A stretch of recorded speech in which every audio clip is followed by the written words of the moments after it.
Doncs principalment els avantatges de la cirurgia transoral robòtica radiquen sobretot per un costat, l'avantatge més important és els angles de treball. El robot ens permet treballar, operar, visualitzar tumors i lesions amb uns angles que fins ara eren inimaginables, perquè la veritat és que parlem d'angles corbs, angles a moltíssims graus, i ens permet arribar i accedir a zones que abans vèiem però no podíem extirpar perquè no teníem instruments que ens permetessin fer aquestes exèrcies. En segona instància ens permet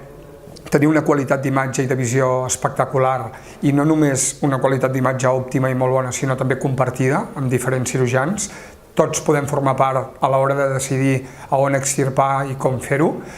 A part, ens permet una visió en 3 dimensions, en profunditat, com si realment tu et fessis petit i entressis dins de la boca del pacient i poguessis operar des de dins. I en tercera instància ens permet estar menys estona operant, disminuir el temps quirúrgic, disminuir les comorbilitats associades a aquestes cirurgies, disminuir l'estància hospitalària i disminuir les complicacions com el sagnat o les infeccions postoperatòries. La capacitat que tenim de treballar d'una manera més còmoda a través de boca ens obre un escenari que per nosaltres és molt interessant, i és el de fer servir els orificis naturals, en aquest cas nostre la boca, ja no només com a destí final de la nostra feina o del nostre objectiu, sinó com a porta d'entrada cap a territoris profuns, cap al coll profund, on fins ara hem de fer abordatges externs.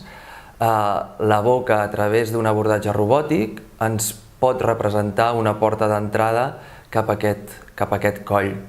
Estructures ganglionars, estructures fins i tot vasculars, la glàndula tiroides, són ara mateix objectius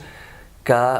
podem accedir-hi d'una manera molt més fàcil per dins de boca respecte abans, que era una quimera pràcticament i tècnicament impossible.